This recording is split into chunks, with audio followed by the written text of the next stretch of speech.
예, 반갑습니다. 휴가들은 갔다 오셨는지 궁금합니다. 아직 못 가신 분도 많으시고 갔다 오신 분도 계신데 저희가 하반기 일정을 이렇게 시작하게 돼서 너무 더 기쁘게 생각드리고 새로 오신 분들이 있는 관계로 소개를 제가 간략하게 드리겠습니다. 먼저 오늘 하반기 첫 번째 강연에 저희들의 부탁을 받고 흔쾌히 연사로 와주신 이계한 의원님을 소개해드리겠습니다. 고맙습니다.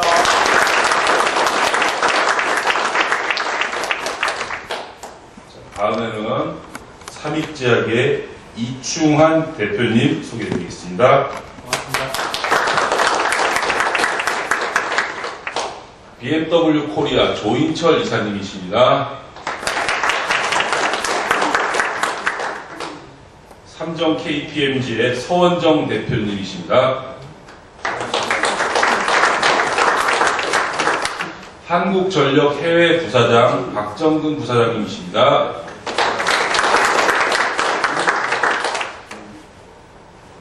다음에 신세계 푸드 안상도 부사장님이십니다. 주식회사 잡초의 정용주 대표님 오셨습니다. 김현장 법률사무소 강한승 변호사님 오셨습니다. SHK 기술연구소 김석환 회장님 오셨습니다. 한국도시가스협회 김진덕 전무이사님 오셨습니다. 다음에는 필즈 엔지니어링의 나장원 대표님 오셨습니다. 한국전력공사 최인규 영업본부장님 오셨습니다.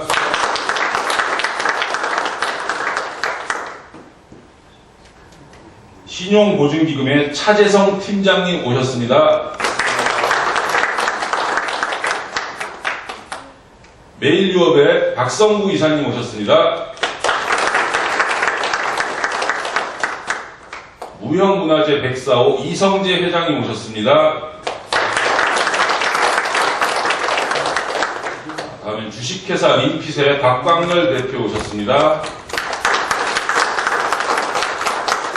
사단법인 참다운의 박은동 이사장님 오셨습니다.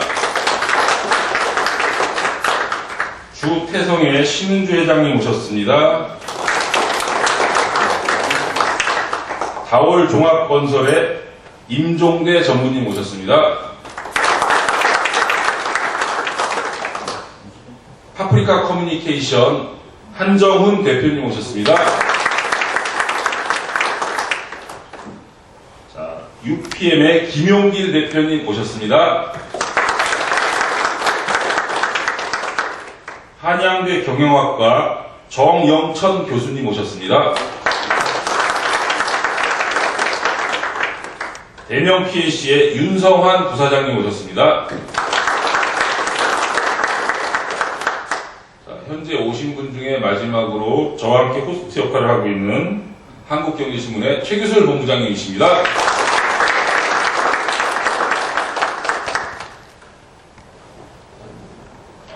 제가 지금 오신 분들은 다 소개를 해드린 것 같고요. 좀 서먹서먹하신 분들도 계시지만 좀 옆에 계신 분들하고 좀 편하게 즐겁게 대화를 나누시고 우리 존경하는 이계한 의원님 강연도 재밌게 들어주시고 즐거운 시간 되셨으면 좋겠습니다. 감사합니다.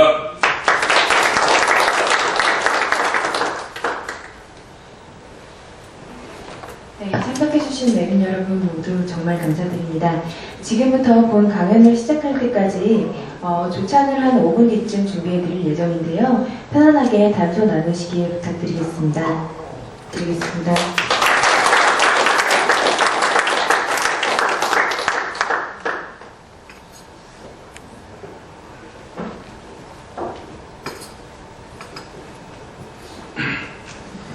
여러분들 뵙게 돼서 반갑습니다.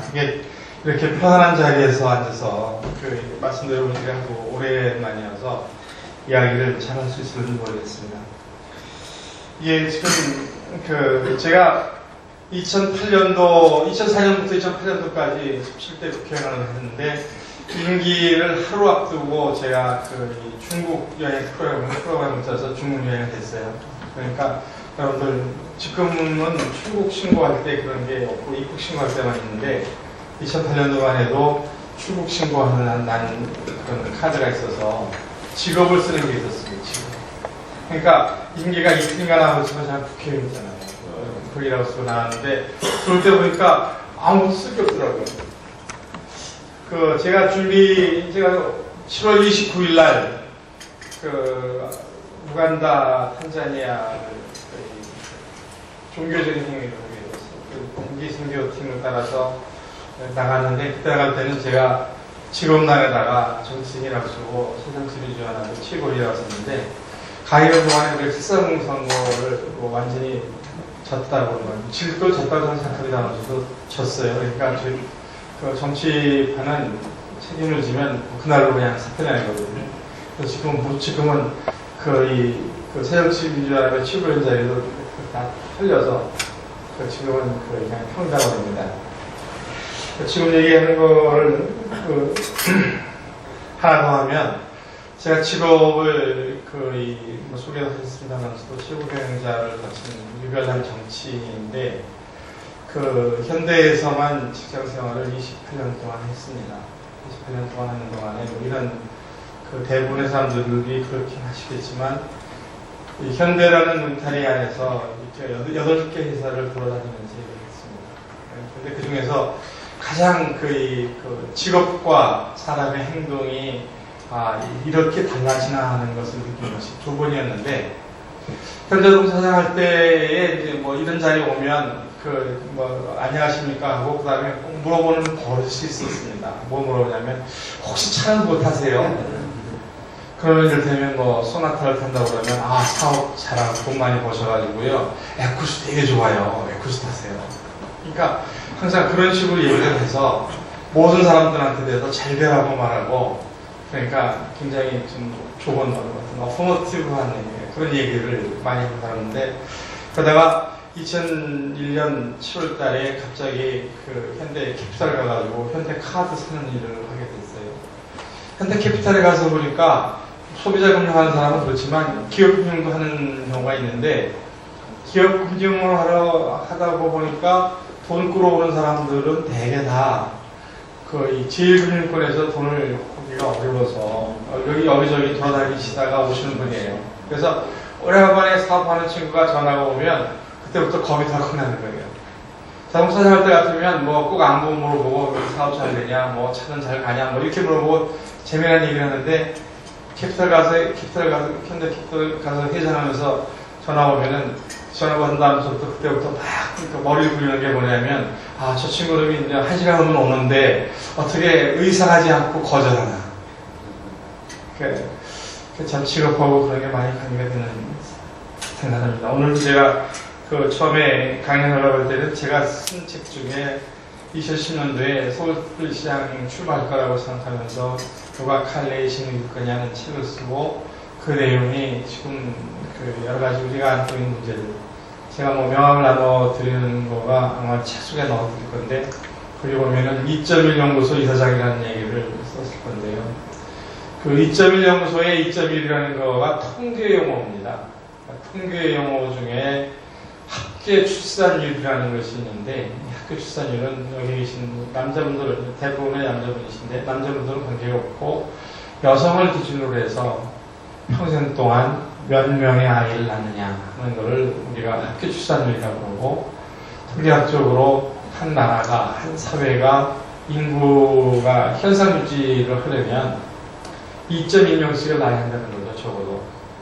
그래서 2.1명소에 2.1을 쓰는 건데, 그렇게 문제를 제기한 거가 우리나라의 합계 출산율은 여러분들이 귀가 따갑게 들으셨지만 전 세계에서 꼴찌에 가깝고, 물론 OECD 국가 중에서는 거의 꼴찌에 가까워 있고, 그럼 합계 출산율에 대한 통계를 낸 나라 등이, 전 세계적인 통계를 낸 나라가 237개 정도 되는데, 우리나라가 꼴찌에서 5번째 순을 겁니다. 그러니까 다시 말씀을 드리면 장기적으로 보면 우리나라에서는 인구는 점점점 없어져서 노병처럼 대한민국에서 이 사람은 사라지는 그런 국면이기 때문에 왜 그런 거냐 하는 것을 쓴 책이 누가 칼레이 시민일까 하는 책이었고요. 뭐 말 나온 김에 한 말씀 더 드리면 합계 출산율이 우리가 흉내내는 나라 중에서 꼴찌에 가까운 반면에 여러분들 뭐 아침부터 기분 좋은 용어는 아닙니다만서도 자살률 1등이지 않습니까? 그러니까 그거를 정치하는 사람들 또는 뭐 사회학자들 뭐 이런 사람들 용어를 빌어서 말하면 합계 출산율이 낮다는 것은 미래에 대한 확신이 없다는 거고 자살률이 높다는 것은 현재에 대한 그런 자신이랄까 불안이랄까 이런 것이 없다는 얘기를 한다고 해서 어떻게 보면 정말 우리나라가 정한 그 상황이라는 것은 참 겉만 멀쩡하지 속으로는 지금 뭐가 남아있긴 한지 그런 나라입니다. 그런 가운데서도 제가 2010년 가을 학교에서부터 4학기 동안 제가 서울대학교 경영학과를 나왔는데 경영대학에서 뭐 노는 게 좀 안 되고 했든지 저는 방안을 줘서 4학기 동안 경영학 특강을 했습니다. 그 특강을 하면서 했던 이야기를 제가 오늘 얘기를 하려고 준비를 해가지고 왔습니다. 여러분, 저는 아주 재미나게 생각했고 유익하다 생각했는데 여러분들도 그러셨으면 좋겠습니다. 제가 제목을 청어람이라고 썼는데 이 청어람이라는 얘기는 제가 특별히 보여주시죠. 배 안에 줄을 다는 것처럼 얼음은 물에서 나왔지만 물보다 더 차갑고 청은 남에서 나왔지만 남보다 더 푸다. 이런 얘기에서 청어람을 제가 썼습니다. 이 얘기는 제가 선생이라고 또 선배라고 학생들한테 가서 이런 강의를 했는데 강의하는 때 기대했던 것과는 다른 아주 기가 막힌 얘기들을 학생들한테 들었고 그걸 통해서 우리나라가 학교 출산율은 꼴찌고 자살률은 뭐 1등이어서 도대체 희망이라는 것이 있는 것인가 라고 생각했지만 그 학생들을 통해서 저는 희망을 보았기 때문에 그런 얘기를 해보려고 합니다. 제가 여기 계신 분들이 어떠신지 모르겠는데 제가 서울대학교 7학번입니다. 7학번이고 저 197명이 같이 성과대로 190명이 같이 졸업을 했는데 우리 많으니까 저희도 친구들끼리 모여 사는 용어로 순수한 학사가 14명인가가 남았다. 나머지는 다 석사이거나 뭐 박사인데 제가 그 14명 중에 한 명입니다. 14명 중에 한 명이어서 공부를 특별히 더 이상 할 기회도 없었고 또 공부를 좋아하는 것도 아니어서 지나가지 않았는데 그럼에도 불구하고 대학교 가서 강의를 하라고 그러니까 처음에는 그냥 타이틀로서 초빙 교수만 주는 거라고 생각을 해서 정치하는 데서 도움 주려고 하는가 보다 했는데 서울대학교가 그렇게 인심이 후하는 학교는 아니고 3시간 3억분짜리 이런 강의를 하라고 하는데 참 번역스럽더라고요. 그래서 제가 2010년도에 강의한 것 중에 하나가 그런 거였습니다. 지금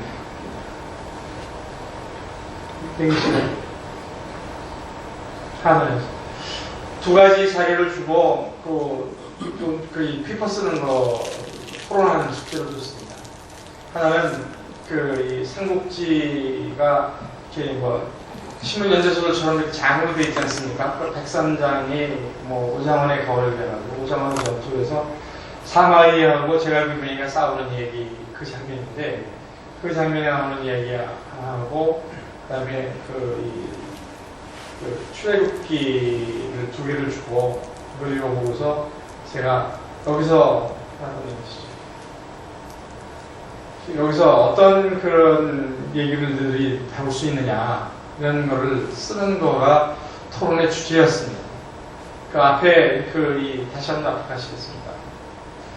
이 출애굽기를 먼저 말씀드리면 저는 모세가 재판하는 얘기 하는 건데 여기서 보면 만기칠랑하는 모세한테 대해서 장인어른이 뭐라고 얘기하면 중요한 거는 네가 하고 괜찮은 거는 신실한 사람을 모아가지고 아는 사람들한테 줘라.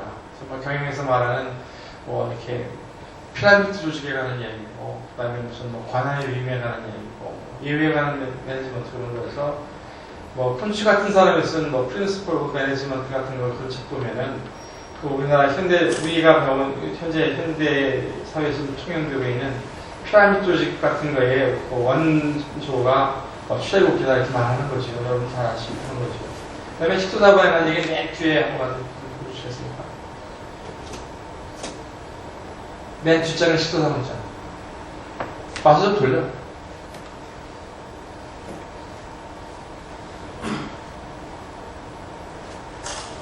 이 식도사본 얘기 제가 뭐 코트를 해가서 뭐 김구영 선생님이 번역하신 내용을 갖다 얘기했지만 그 얘기는 뭐 그런 얘기입니다. 그 사마의라는 사람이 저는 제갈공명이 여러분들한테는 더 익숙하실는지 혹시 모르겠습니다만 그 사마의 얘기를 굉장히 많이 하는 편인데 그런 거죠. 사마의라는 사람이 제갈공명이 얘기하는 걸로 우리가 잘 아는 거로는 뭐 그 죽은 공명이 산채를 그 사마 중달을 쫓다 할 때 그 사마 중달이고 그다음에 뭐 그 모사는 제인이고 성사는 제천이라는 그런 뭐 얘기도 나온 때이고 거기 같이 나오는 것 중에 하나가 식소사본인데 이 식소사본 얘기는 지루한 얘기긴 하지만 다시 한번 말씀을 드린다고 그러면 그런 얘기입니다. 지금 제갈공명으로서는 원정군이고 사마중달은 그 주둔군이니까 디펜스 하는 사람이니까 거의 항상 삼국지 얘기를 쭉 들여다보면은 제갈공명이 전쟁을 치면서 가장 고생했던 것이 항상 보급이죠. 그러니까 원정군이다 보니까 보급 문제가 어려우니까 어떻게 말하면 속전속결로 해치워야 되는 것인데 이 오장원의 전투 때 보면 뭐 그때 장면 기억하시는지 모르겠지만은 뭐 제갈공명이 준병제를 쓰고 해서 장기전을 하긴 합니다. 그럼에도 불구하고 제갈공명은 사마중달을 성 밖으로 끌어내서 전쟁을 해치워야 되는데 사마중달이 이미 익히 제갈공명의 지혜를, 제갈공명의 어떤 지략을 잘 아는지라 문을 지키고 잘 안 나오지 않습니까? 그러니까 제갈공명이 사마중달을 또 꼬드게 내기 위해서 보내는 게 뭘 보냐면 이 중간에 보면 그 여자로 이렇게 그 여자 같은 놈이라고 해서 그 여자의 생복과 딸애를 보낸다. 뭐 이런 식으로 해가지고 놀리지요. 이거에 대해서 그렇게 그 딸이나 여자 옷을 가지고 온 사자에 대해서 화를 내거나 뭐 꾸짖거나 뭐 이러는 것이 아니라 뭐라고 물어보냐면 사마이가 사신을 보고 웃으면 뭐라고 물어보냐면 제갈공명이 어떻게 지내시느냐 그렇게 묻습니다. 이렇게 물으니까 거의 사자는 참 속도 없이 자기 승상이 제갈공명이 어떻게 지내는지를 얘기하죠. 제갈공명은 매사를 자기가 다 손수 다 챙기고 잠도 주무시지 않고 일하시면서 먹는 거는 적게 먹는다. 그러니까 이게 먹는 것은 적고 일은 많다 이런 의미로서 이 한자 어떤 식소사본입니다. 그러니까 이 두 가지 얘기를 두 가지 자료를 두고 학생들한테 늘 일주일 동안 공부해서 다음에 와서 토론한다 이런 얘기를 했습니다. 다시 현달이라는 부분을 들려주시겠습니다.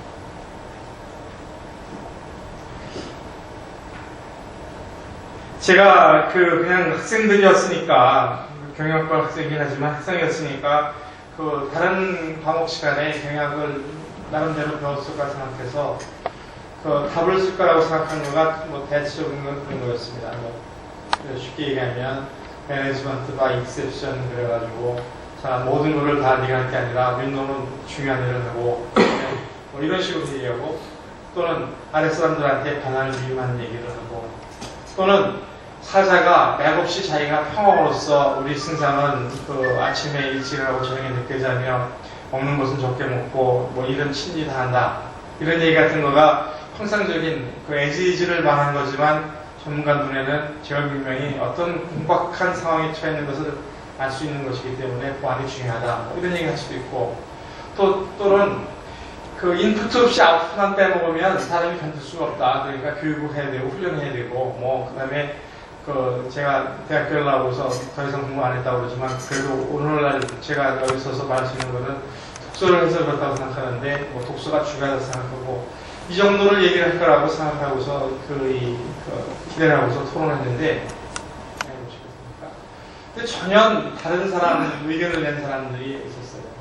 한 사람은 한 학생이, 여학생인데, 그 여학생이 뭐 정말 기억에 남는 학생인데, 아주 활달한 학생이에요. 그리고 서울대학교에 록밴드가 있습니다. 거기에 리드 보컬을 하는 그 학생이에요.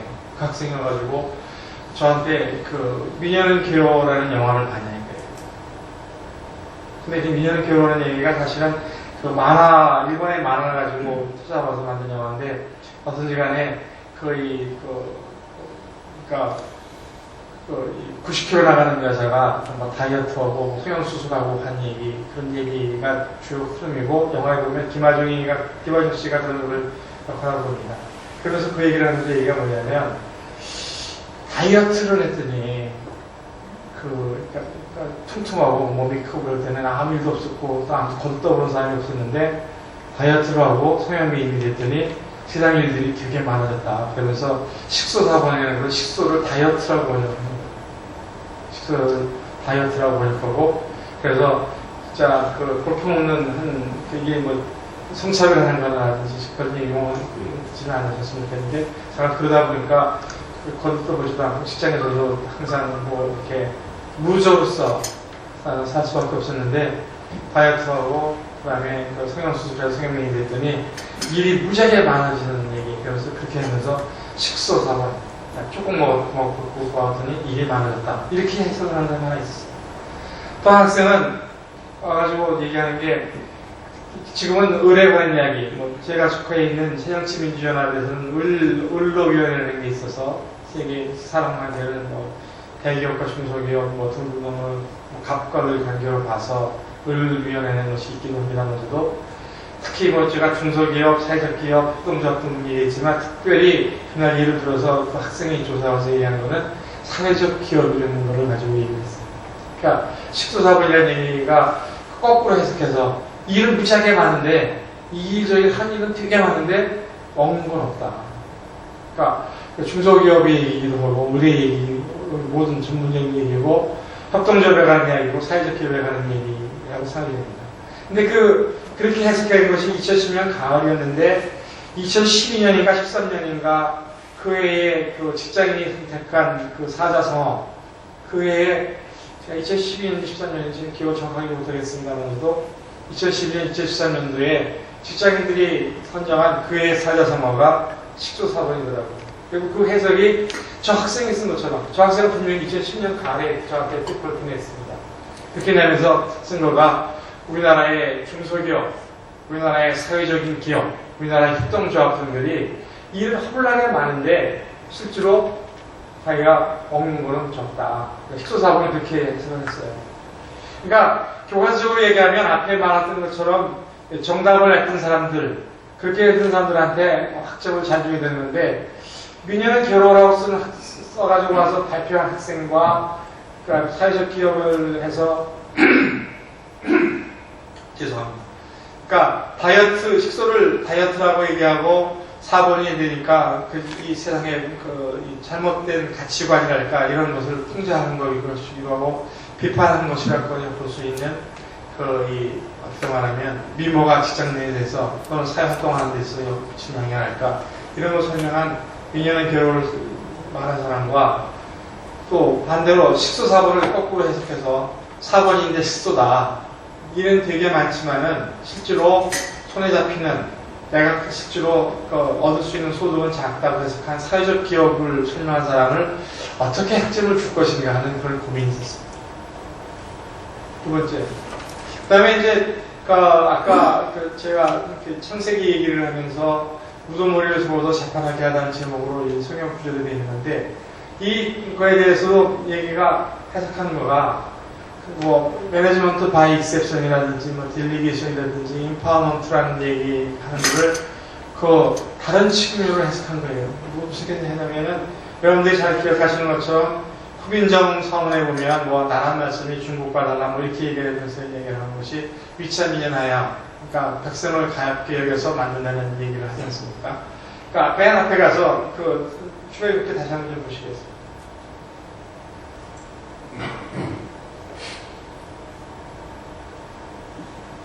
앞장에 있습니다.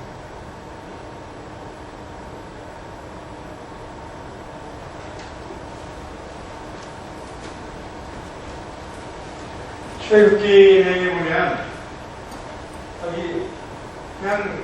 여기 보면은 모든 일을 모세가 하는 거에 대해서 이 여러 가지 관점을 가지고 저는 매니지먼트 바이 익셉션 정도 생각했는데 학생이 해석한 건 뭐냐면 제가 재판하는데 하루 종일 하지만 모세는 앉아있고 학생들은 아침부터 저녁까지 서 있다는 얘기에 방점을 찍어서 얘기하는 거예요. 그러니까 저는 놀라운 해석이었다고 생각합니다. 그러니까 다시 말씀을 드리면 태종대왕께서 후민정을 만들면서 만드는 이유가 우리나라 말이 중국과 달라서 하고 싶은 말이 있어도 글자가 없어서 못하는 것을 가엾게 여겨서 후민정을 만든다고 얘기하는 그 가엾게 여긴다는 얘기하고 저 대목을 같이 해석을 해가지고 후민정 서문을 코트해서 페이퍼를 썼더라고요. 그러면서 백성을 가엾게 여기는 마음, 그러니까 백성들과 같이 하는 마음.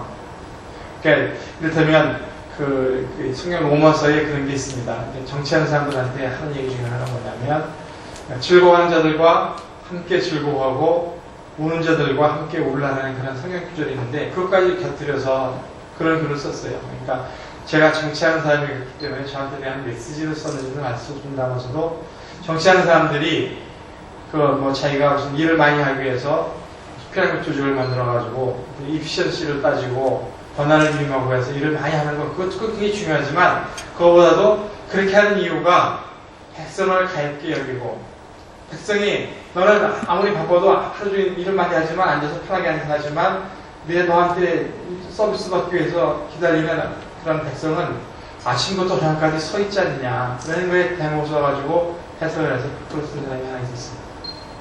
다시 한번 주의하시죠.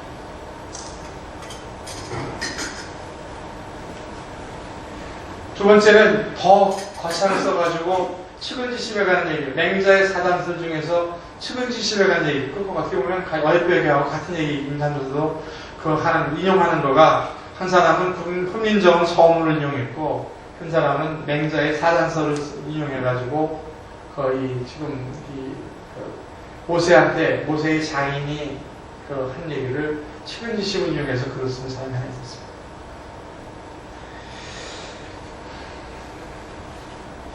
제가 여러분들한테 여쭤보고 싶은 것 중에 하나죠.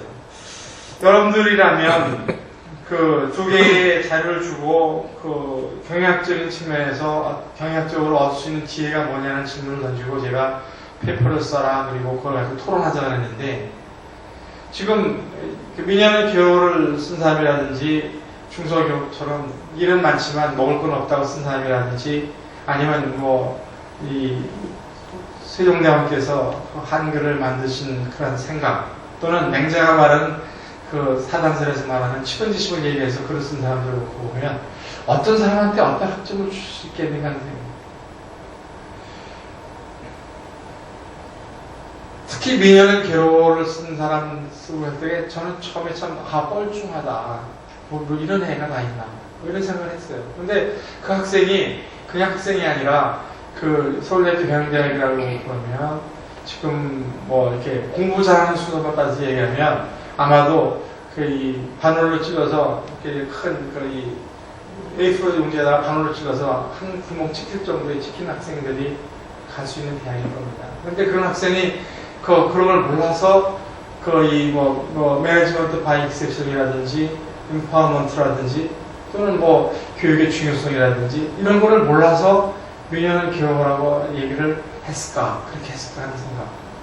또 식수사본이라는 말을 거꾸로 해석을 해서 할 일은 많지만 먹을 것은 없다는 얘기를 썼을까? 의대 입장이라는 말을 썼을까? 그리고 결국은 그 얘기가 그 사람이 이렇게 말해서 그런 건 모르지만 2013년인가에 직장인들이 고른 사자성어가 식수사본이고 그 식수사본의 해석도 정말 직장인들이 일은 되게 많지만 자기한테 들어오는 그러한 그것이 물질적인 것이 됐던 다른 보이지 않는 것이 됐던 시간에 들어오는 그런 반대 급부는 그렇게 별거 아니다 라는 의미로서 시도사본을 그 해에 사회생활하고 골랐다고 그러는데 그렇게 골랐을까 하는 생각을 하게 됐습니다. 학점을 여러분들이 마음속에 주셨으면 좋겠고요. 제가 말을 맺으려고 합니다. 그걸 생각하면서 제가 197명 중에서 14명 남은 순수한 학사라고 했습니다 하면서도 우리 집에서는 박사학위를 뭐라고 말하냐면 The License to Say Lie라고 말합니다. 박사학위는 거짓말 시킬 수 있는 면허다라고 얘기하면서 공부를 하는데 박사학위를 갖고 계신 분들한테는 죄송합니다 하면서도 제가 그렇게 말할 수 있는 거는 제 처가 박사예요. 박사인데 한일 아무것도 없이 집에서 살이만 하거든요. 그래서 제 처한테 맨날 하는 얘기가 그런 얘기 하죠. 그리고 우리 지금은 다 아들들도 30대도 넘은 아들들이라서도 초등학교 다니고 그럴 때 제 처가 그때 이미 박사였는데 자기 엄마한테 뭐 물어보면 우리 작은 놈이 엄마한테 물어보면 엄마가 뭐라고 그러면 엄마 말 안 듣고 자기 형한테 가서 엄마가 이렇게 말했는데 맞냐 이렇게 물어봐요. 레퍼런스가 엄마가 아니라 저희 형인 거죠. 그래서 제가 이제 우스갯소리로 야 너네 엄마 박사야 그러면서 박사는 아주 생뚱맞은 소리를 해도 그냥 학설이고 한두 명이 좀 도와주면 소수설이고 많은 사람들이 말하면 다수설이고 그런 거니까 그런 거야. 그래서 이제 걔들이 잘하면서 얘기한 거가 정의한 거가 멋있게 말한 말이 박사는 The License to Say Lie 이런 얘기하는데 어떤지 간에 교과서에서만 봤던 소위 이 맹자가 말하는 인생 생각이라는 거에 대해서 저는 정말 내학교를 가르치면서 그런 생각이 들었습니다. 중에 맹자의 생각 중에 세 번째가 천하의 연대를 가르치는 것이 참 인생의 낙이라고 생각했는데 서울대학교에 가서 내학교를 가르치면서 전체적으로 느낀 건 그런 거였습니다. 아, 내가 말을 정말 개떡같이 해도 듣는 사람들은 정말 찰떡같이 듣는구나. 그러니까 저는 아주 평범한 얘기로 이런 얘기 저런 얘기 했지만 훨씬 더 제가 생각했던 것보다 훨씬 더 창의적이고 크리에이티브하고 서로 앞서가는 얘기를 해석하는구나. 그 식소사본이라든지 그 다음에 우두머리를 뽑아서 재판하게 하자는 얘기를 내걸었는데 그걸 갖다가 단순히 매니지먼트 바이 익셉션이 무슨 이런 진부한 얘기하지 아니하고 미녀는 괴로워 얘기도 하기도 하고 그 다음에 우리나라의 을에 대한 얘기를 을에 대한 의리청한 입장을 설명하기도 하고 또 그런 얘기를 해서 매니지먼트 바이 익셉션이라는 걸 갖다가 일을 많이 하기 위해서 경영학에서 최고의 가치라고 하는 어떤 이피션시에 관한 이야기를 하는 것이 아니라 정치의 가장 본질적이라고 얘기하는 어떤 자스티스에 관한 이야기를 그렇게 해석하기도 하는구나. 이런 것들. 그 다음에 그것도 더 많이 나가가지고 맹자가 말하는 인간 본성에 관한 사단 정설에서 얘기하는 그런 사단에 관한 얘기도 하는구나 하는 그런 것을 많이 느꼈습니다. 두 번째, 충과 서라는 얘기를 했는데 충이라는 잔자는 중심이라는 뜻이고 그 다음에 선은 같은 마음이라는 마음이고 이렇게 파악할 수도 있는데 충과 서라는 얘기라는 얘기는 그 자체를 한국 학자들을 시켜서 박사님들을 시켜서 하면은 저가 한 학기 강의하겠지만 제가 요즘 삼스럽게 충과 서라는 거에 대해서 관심을 가지고 생각하는 거는 요새 사성스럽게 논어를 공부하는데 보니까 충과 서를 설명하는 거가 아주 명료하게 설명하는 걸 봤습니다. 충이라는 거는 그것이 시대에 따라서 임금님을 향한 것이 될 수도 있겠고 지금 명량에서 얘기하는 것처럼 백성을 향해서 하는 것이 되기도 하겠지만 임금이 됐던 백성이 되었던 그 사람을 향하여 마음과 뜻과 힘을 다하는 것을 충이라고 번역했죠. 또 서라는 것도 번역한 것도 여러 가지 생각한 것이 있지만은 지금 현대사회처럼 이렇게 양극화가 심화되는 사회에서 사회적인 약자를 포용하는 것 또는 남을 고려하는 것 또 좀 더 나간다 그러면 네가 얘기하면은 소위 말하는 황금률에 관한 이야기를 서를 황금률로 번역한 책을 논어를 해석한 책을 봤습니다. 제가 살아가는 동안에 빌 게이츠를 2번 볼 수 있는 기회가 있었는데요. 한 번은 현대동 사장으로 업무 지원하냐고 한번 쌓인 적이 있고, 한 번은 빌 게이츠가 돈을 갖고 가지고 북경에서 CD를 하면서 저도 스피커로 걸어서 가서 본 적이 있었는데 그때 그 얘기하면서 빌 게이츠가 한 얘기를 듣는 것 중에 지금 기억나는 게 그렇습니다. 이 세상을 세 개의 I가 있다는 얘기를 한 거예요. 그러니까 첫 번째 I는 이노베이션의 I. 그러니까 기업 경영에 있어서는 어떤 경우든지 간에 경쟁이 이겨야 되는데 경쟁이 이기기 위해서는 끊임없이 이노베이션을 해야 된다. 그래서 하다 보니까 사회가 서로 양극화가 되더라. 그렇기 때문에 사회는 통합해야 한다. 인테그레이션을 해야 된다. 그 다음에 세 번째로 인테그레이션 하는 방법으로 인클루전을 해야 된다.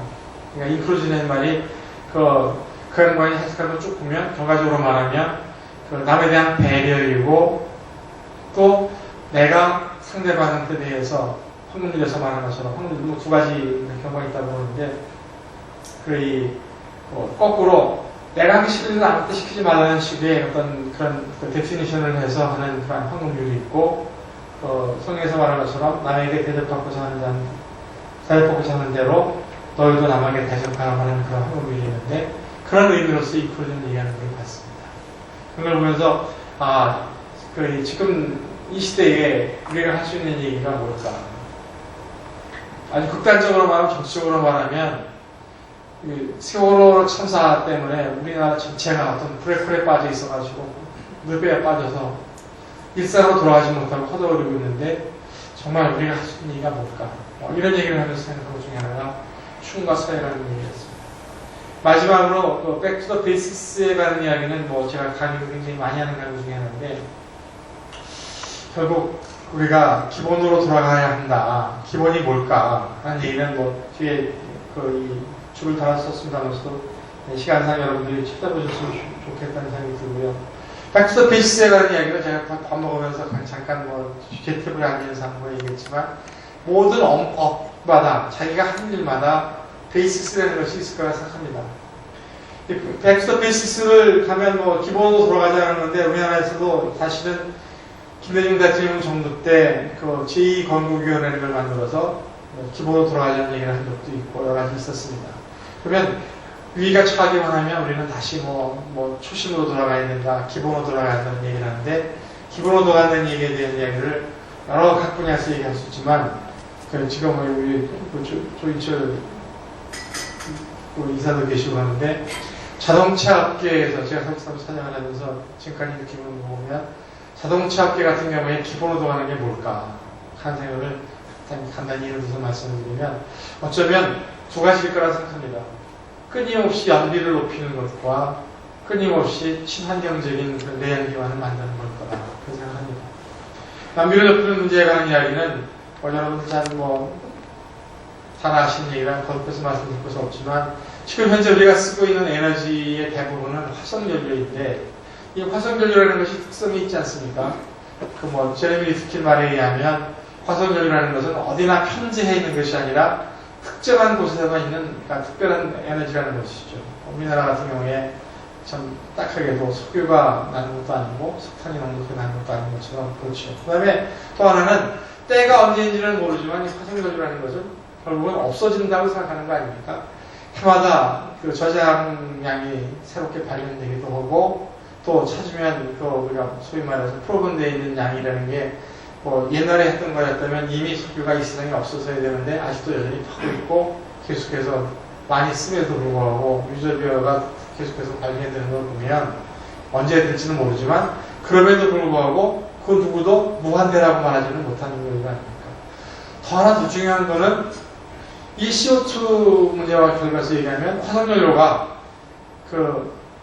원자력이라는 어떤 예외적인 것이 있긴 합니다만서도 그냥 없어지는 것이 아니라 CO2라는 문제를, 지구온난화를 가져오는 문제를 가져오기 때문에 우리가 자동차 업계에서 기본으로 간다고 얘기하면 결국 굉장히 엘리트 연료이고 언젠가는 소멸되는 화석연료를 얼마나 효율적으로, 효과적으로 쓸 거냐는 이피션시에 관한 얘기가 항상 문제가 되기 때문에 아마도 지금 BMW는 그런 것들을 듣지 않으시겠지만 연비 때문에 아마 현대자동차를 비롯해서 국내 자동차 회사들이 앞으로 몇 년 동안 죽었다고 걱정을 하면서 열심히 하지 않으면 못 따라갈 것 같은 그런 위기가 있는데 그런 문제가 따를 것이고 또 두 번째는 그런 문제를 극복하기 위해서는 대체 에너지를 찾아내기도 해야 되고, 또 하나는 어떻게 하든지 간에 그 친환경적인 그런 내연 기반을 반영해서 지금 뭐 하이브리드 차를 만들면서 하는 것이 아니겠습니까? 아마 자동차에 관한 얘기를 무슨 뭐 자동차가 움직이는 사무실이기 때문에 안락해야 되고 뭐 오디오 시설 갖춰서 뭐 편해야 되고 뭐 통치시설 다 갖춰야 되는 거지만 그것이 중요한 것이 아니라 기본적으로 자동차는 두 지점을 달리는 것이고 거기에서 가장 기본적인 것은 친환경적인 또는 가장 고연비의 엔진을 장착해서 움직이는 것이 아닌가 생각합니다. 그런 것처럼 그 차가 여러 가지 기능을 수행하고 여러 가지 의미를 부여할 수 있고 사람에 따라서는 여러 가지 옵션에 더 중점을 두고 얘기하겠지만은 기본 그러면 연비 문제, 친환경적 문제가 생각하는 것처럼 우리 삶 속에서도 모든 것이 다 기본으로 돌아가는 것이 중요하다고 생각을 합니다. 지금 뭐 정치하는 사람이니까 뭐 정치적인 관점에서 얘기한다고 하면 이 세월호 문제라는 거에 대해서 정말 고통스러운 거죠. 그 세월호 문제를 해결하기 위해서 지금 뭐 많은 사람들이 2006년도 9월 11일 날 있었던 뭐 소위 말씀 그 9/11이라고 얘기하는 것을 얘기하지만 미국은 제 기억에 일주일이 지나가기 전에 미국 사람들이 일상으로 돌아가자는 얘기를 했습니다. 물론 그 War on Terror 해가지고 전쟁을 수행하기도 했지만 그 사람들은 일상으로 돌아가자는 얘기를 금방 해서 잠깐 일상으로 돌아가는 그런 운동을 했습니다. 9/11이라는 것과 우리 4월 16일에 일어났던 세월호를 보면 정치적인 관점에서 보면 그런 게 맞습니다. 그러니까 9월 10일에 있었던 테러라는 거는 뭐 여러분들이 아마 텔레비전에서 거의 가서 비행기가 처박는 걸 보셨을 거예요. 세월호도 마찬가지로 텔레비로 봤습니다. 9월 10일에 있었던 그 테러는 그때까지 적어도 그때까지는 테러의 목적물이었지 결코 수단이 아니었던 비행기를 가지고 수단 삼아서 테러를 가는 거였지 않습니까? 그래서 수많은 사람이 죽어가는 걸 목도했는데 그럼에도 불구하고 미국은 그것은 우리가 아니라 다른 나쁜 놈들이라고 하는 피해를 가질 수 있는 그러한 대상이 있었기 때문에 War on Terror라는 걸 얘기하면서 우리가 일상으로 돌아갈 수 있는 얘기를 할 수 있다고 생각합니다. 그렇지만 세월호는 저도 봤고 여러분도 보셨지만 우리 눈앞에서 정말 우리 자식들이 한 명 한 명씩 300명이 그냥 죽었습니다. 많은 사람들이 도대체 대한민국이라는 나라가 있기는 한 것인지 또는 대한민국이 있다고 하더라도 대한민국이 제대로 정상적으로 굴러갈 수 있는 소위 말해서 운영의 틀이 있는 것인지 소프트웨어라는 것이 있기는 한 것인지에 관해서 끊임없이 지금 의심하고 있는 것인데 이 문제를 해결하기 위해서 할 수 있는 정책적인 제안이라는 것이 있다고 하면 누구든지 간에 누구가 됐든지 간에 그건 제 책임이라고 한 사람이 나타나면 단초를 잡아서 문제를 풀어갈 수 있는데 모든 사람들이 말하는 건 그것이 얘기 아니라 나는 아니죠 지금 얘기하는 거거든요.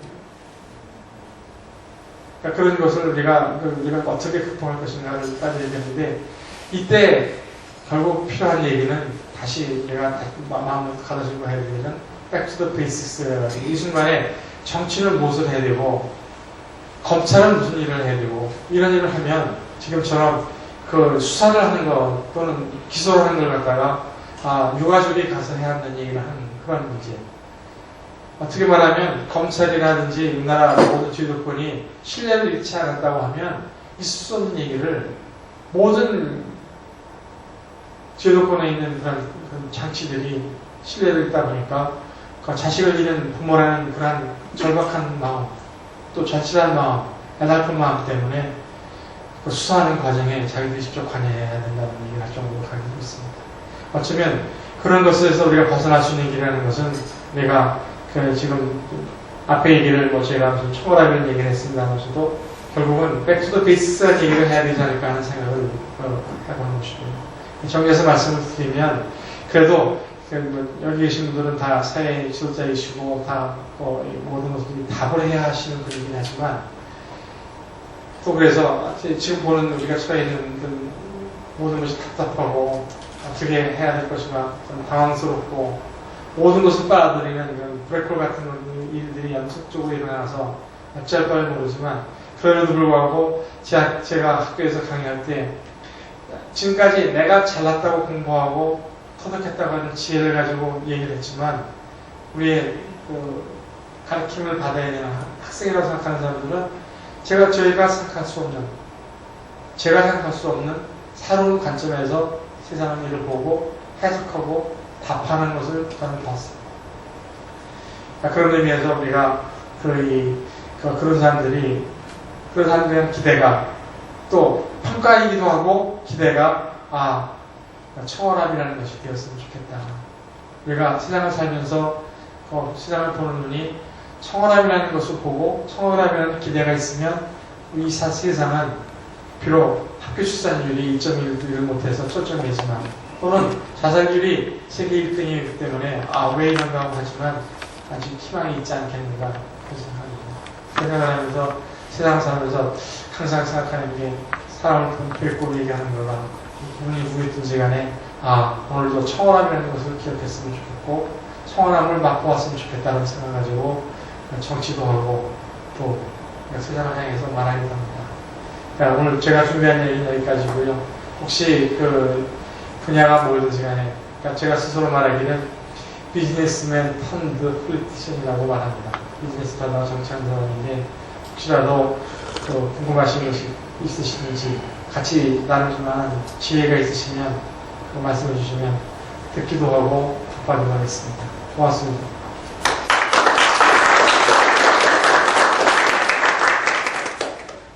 네, 훌륭한 강연 해주신 이기현 최고위원님께 다시 한번 큰 박수 부탁드리겠습니다. 시간이 좀 있는 것 같은데요. 제가 질문 받아도 질문을 혹시 하시면 질문을 받아서 답을 하겠습니다.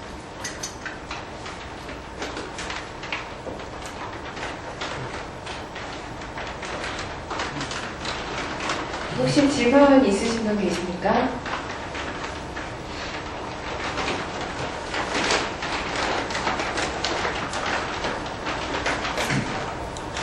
오늘 제가 지금 나눠드리는 책은요, 두 권의 책을 나눠드리는데, 앞에서 잠깐 말씀을 드렸습니다만서도, 하나는 누가 칼레의 신이 될 것인가는 제가의 책인데, 책 제목은 다른 사람의 쓴 얘기에서 따온 것이고, 내용은 우리나라의 지금 현실에서 왜 우리나라가 2.1을 못하는가에 대한 이야기입니다. 2010년도에 선거가 있을 때 서울시장 선거를 나오려고 준비하면서 썼던 거고, 거기에 보면 젊은이들이 처해 있는 그런 문제에 관한 것들이 일자리 문제라든지 그다음에 교육에 관한 문제라든지 집을 장만하는 문제라든지 보육과 육아 문제가 얼마나 어려우신가 하는 얘기를 쓴 거고요. 두 번째 한반도에 관한 얘기 쓴 거는 남북관계 문제를 정치 군사적인 접근을 할 것이 아니라 시장적인 접근, 경제적인 접근을 해서 풀어보자는 얘기하는데, 이 맥락은 다르긴 하지만 박근혜 대통령이 메트로스텐 선언할 때도 그런 얘기가 아니었는가 생각이 들어서 일정 부분 유용한 의미가 있는 것이 아닌가 생각합니다.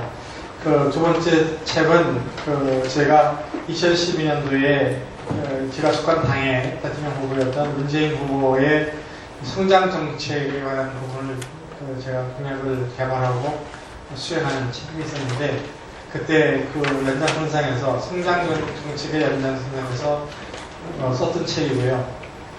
대통령이 됐으면 한번 해보고 싶었던 정책인데 되지 않아서 책을 냈습니다.